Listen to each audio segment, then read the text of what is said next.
ये लोग चंदा करेंगे, जिंदगी भर चंदा करेंगे।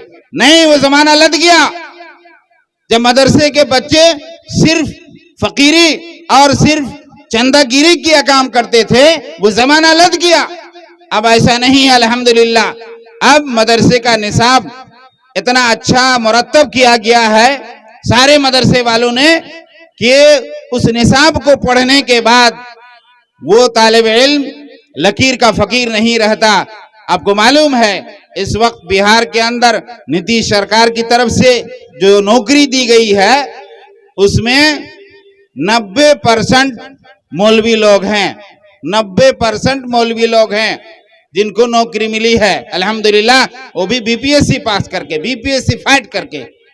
ऐसा नहीं कि खाली नंबर मार्कशीट देख लिया, एक जमाने में हुआ था, मार्कशीट देख लिया और उसके बाद यह नंबर के हिसाब से नौकरी दे दी, वो बात नहीं है। अब बाकायदा फाइट करके, जिस तरीके से जनरल शिक्षा वाले स्कूल में पढ़ने वाले बच्चे कंपटीशन में बैठते हैं, उसी तरीके से मदरसे के प्रोडक्ट, नदवा के प्रोडक्ट, जामिया सल्फिया के प्रोडक्ट, जामिया सनाबिल के, जामिया मोहम्मदिया के जो मदारिस हिंदुस्तान में कायम हैं, वहां के फारिगीन अब बाकायदा स्टेट पास कर रहे हैं, सीटेट पास कर रहे हैं, बीपीएससी पास कर रहे हैं और सरकारी नौकरी मिल रही है। 50,000 की नौकरी, 60,000, 70,000 की नौकरी। इसलिए मेरे भाइयों, मदरसे की तालीम को आप अपने लिए गनीमत जाने। ये मदरसा दारुस्सलाम सिकोरना जो आपके गांव में है, कभी कभी ऐसा होता है कि मदरसा तो गांव में कायम है लेकिन गांव के बच्चे उसमें नहीं पढ़ते हैं। पढ़ने वाले कहाँ के हैं? दूसरे गांव के, इधर के उधर के बच्चे आके पढ़ते हैं और चिराग तले अंधेरा हो जाता है। ऐसा नहीं होना चाहिए। आप अपने बच्चों को मदरसे में डालें और मदरसे की शिक्षा देने के बाद यहाँ से जब वो पढ़ करके फारिग हो जाएं, फिर जामिया इब्न तैमिया जाएं, फिर वहां से जेएनयू जाएं, अलीगढ़ जाएं, पटना यूनिवर्सिटी जाएं, जहां जाना हो, मैदान मजाल खुला हुआ है। इसलिए मेरे भाइयों, शिक्षा बहुत बड़ी चीज है। अब अगर आप खुद पढ़े लिखे नहीं हैं, हमारी शरशाबाद बरादरी में ये अलमिया है कि पहले हमारे गार्जियन बच्चों को नहीं पढ़ाते थे, मुश्किल से एक बेटा को किसी तरह पढ़ा दिया, एकटा बेटा के हम पढ़ा छी, एक बेटा को हम पढ़ा रहे हैं। आप एक बेटा पढ़ा रहे हैं, जुल्म कर रहे हैं।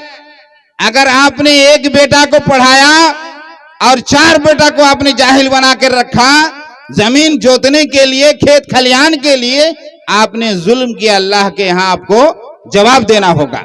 अल्लाह आपसे पूछेगा कि आपको हमने 5 लड़का दिया था, 5 लड़की दी थी और आपने सिर्फ एक बच्चे को इल्म से आलिम बनाया था, उनको शिक्षा दी थी और बाकी बच्चों और बच्चियों को आपने जाहिल बना करके रखा था। अब हिसाब दीजिए, अल्लाह ताला के यहाँ हिसाब किताब होगा। मेरे भाई, ऐसी बात नहीं है कि आपको ऐसे ही छोड़ दिया जाएगा, इसलिए इंसाफ कीजिए। इसमें भी इंसाफ होना चाहिए कि आप अपने तमाम बच्चों को पढ़ाएं जो बुनियादी तालीम है।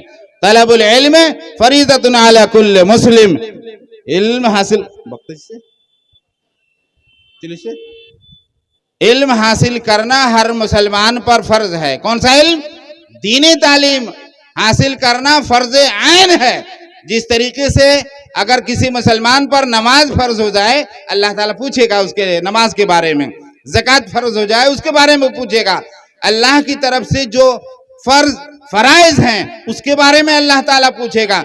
उसी तरीके से अल्लाह ताला पूछेगा कि तुमने अपने बच्चे को दीनी तालीम दिया था, सिखलाया था या नहीं सिखलाया था? तुम जवाब दो पहले, उसके बाद आगे बढ़ो। मेरे भाइयों, बहुत अहम मामला है। आप अपने बच्चों को जरूर पढ़ाएं, आगे बढ़ाएं। तरक्की अगर चाहते हैं, सबको देख रहे हैं कि बहुत लोग पैसे वाले हो गए, अल्लाह ताला आपको भी नवाजेगा। अगर आपके बच्चे पास इल्म है तो इंशाअल्लाह वो वक्त आएगा कि आप भी अपने बच्चे पर नाज करेंगे, फख्र करेंगे जब आपका लड़का ऊंचे मकाम पर पहुंचेगा। और अल्लाह का वादा है, अल्लाह का वादा है। अल्लाह के रसूल सल्लल्लाहु अलैहि वसल्लम ने फरमाया, नज़र अल्लाह इमरान समिया मकालती, अल्लाह खुश रखे, बशाश रखे और आसूदा जिंदगी अता करे। किसको? उस आदमी को जिसने मेरी बात सुनी, उस पर अमल किया। तो इल्म, कुरान हदीस का इल्म सबसे बड़ा इल्म है और ये फर्ज आइन है। बाकी इसके अलावा स्कूल का इल्म फर्ज आइन नहीं है। अगर आपने अपने बच्चे को मदरसे के बाद फिर स्कूल में डाला, बहुत से मौलाना लोग मदरसे में फारिग होने के बाद फिर स्कूल कॉलेज में जाते हैं, ये अच्छी बात है। इसलिए आप मुतलक पढ़ाइए और आगे बढ़ने की कोशिश कीजिए। और जमाने के जो चैलेंज आपके सामने हैं, जमाने की जो तहद्दियात आपके सामने हैं, आप इसका मुकाबला कीजिए। इल्म रहेगा आप हर चीज का मुकाबला कर पाइएगा। इल्म रहेगा आपके ईमान में मजबूती आएगी और आपका दिल मजबूत होगा। और अगर आपके पास इल्म नहीं होगा, शिक्षा नहीं होगी, तो ऐसी सूरत में आप कमजोर होंगे। और जाहिर है जब आप कमजोर रहेंगे तो आप किसी चीज का मुकाबला नहीं कर सकते हैं। अल्लाह के रसूल सल्लल्लाहु अलैहि वसल्लम ने मुसलमानों को तरगीब दी। अल्लाह के रसूल ने फरमाया, अल मुमिनुल क़वी खैरुन व अहब्बु इलल्लाहि मिनल मुमिनिज़ ज़ईफ़।